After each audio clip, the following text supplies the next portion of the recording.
नमस्कार दोस्तों, मैं वाईसीपी लाइव से कुलभूषण सिंह गुलेरिया और आज चर्चा चुनावों के बारे में। जैसे कि आप सबको पता ही है कि हिमाचल में जो है जल्द ही पंचायती स्तर के जो चुनाव है वो होने वाले हैं और इन चुनावों में क्षेत्रीय दल, राजनीतिक दल अपना दमखम दिखाएंगे, अपने अपने प्रत्याशी जो है वो मैदान में उतारेंगे और जनता, आम जनता जो उनको प्रलोभित करने के लिए तरह तरह के ऑफर देंगे। मेरे प्रदेशवासियों, मेरे देशवासियों, मैं आपसे अनुरोध करना चाहूँगा कि आपको किसी भी हाल में इनके प्रलोभनों में फंसना नहीं है और जो भी प्रत्याशी या जो भी राजनीतिक दल आपके द्वार, आपके घर में आके वोट मांगता है, उससे पूछना है इस बार हिमाचल के लिए क्या, इस बार हमारी पंचायत के लिए क्या। जैसे कि मैं आपको बताना चाहूँगा कि जो पैसा, जो भी अमाउंट जो है वो केंद्र सरकार या राज्य सरकार से हमारे पंचायत के लिए आता है, वो फिक्स रहता है और उसमें कोई भी फेरबदल या उसको काटा नहीं जा सकता। अगर आपको लगता है कि किसी राजनीतिक विशेष दल या किसी व्यक्ति विशेष को जितवाने के बाद उस चीज का लाभ आपको मिलेगा, तो ये बिल्कुल सरासर गलत है और इस चीज का आपको कोई भी लाभ नहीं मिलेगा। उल्टा अगर आप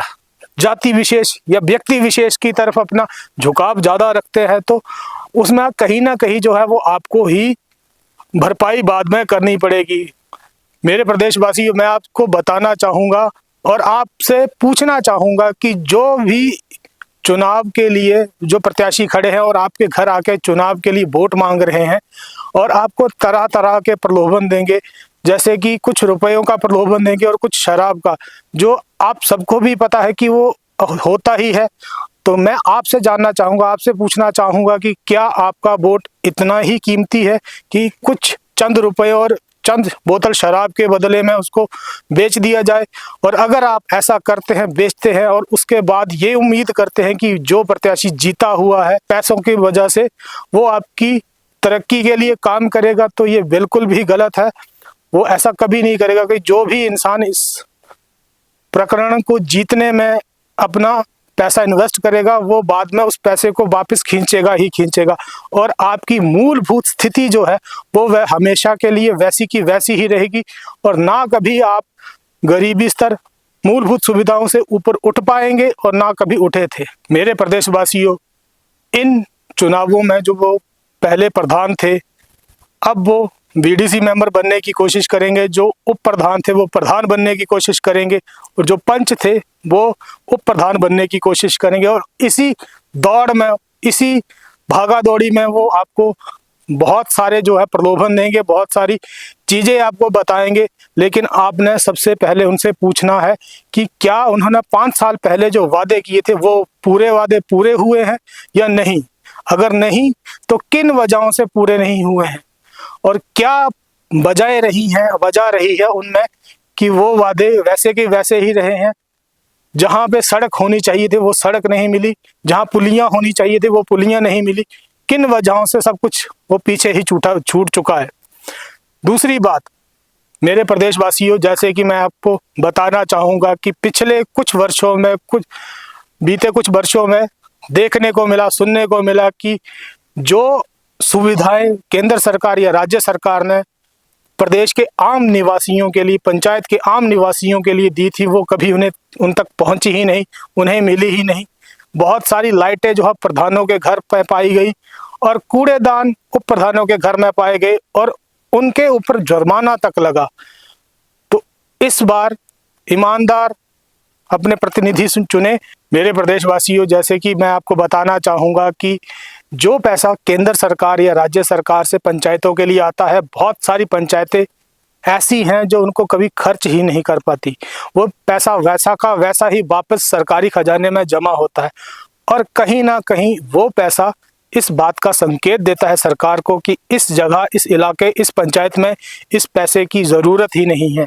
और सरकार उस पैसे को दूसरी जगहों पर स्थानांतरित करना शुरू कर देती है जहाँ पे उसका प्रयोग हो रहा है।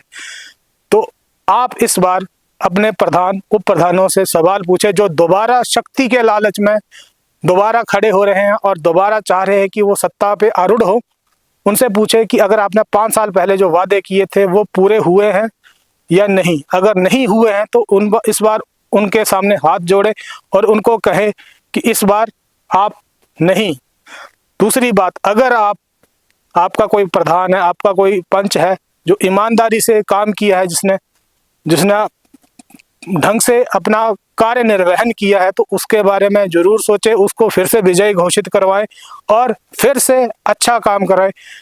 दूसरा, मैं युवाओं से कहना चाहूँगा कि आप युवाओं जागें और देश, प्रदेश, पंचायत, इलाके को संभालें। ग्राम पंचायतों में ज़्यादा से ज़्यादा बढ़ चढ़ के हिस्सा लें, उनकी सभाओं में अपना योगदान दें और वहां जाके सवाल पूछें। सबसे बड़ी बात, सवाल पूछें। और अगर कोई उम्मीदवार, कोई पंच, कोई प्रधान या बीडीसी मेंबर आपके घर द्वार आपका वोट मांगने आए, तो उनसे पूछिए कि इस बार युवाओं के लिए क्या उनके लिए खेल के मैदान बनेंगे, क्या उनके लिए लाइब्रेरी बनेगी पढ़ने के लिए, या पंचायत जो है ऐसी कोई सुविधा या कोई लघु उद्योग खोल के देगी जिससे बेरोजगारी जो है वो अपने कम हो। आप युवाओं से मैं आग्रह करना चाहूँगा कि इस बार पंचायत के चुनावों में बढ़ चढ़ के हिस्सा लें, खुद उम्मीदवार बनके पंचायत चुनावों का हिस्सा बने और अपने बड़े बुजुर्गों का साथ देके इस बार जो है ये जो बहुत सालों से चली आ रही सड़ी गली व्यवस्था को उखाड़ फेंके, ताकि हमारा देश, हमारा हिमाचल, हमारी पंचायत जो है वो तरक्की कर सके। धन्यवाद। जय हिमाचल, जय भारत।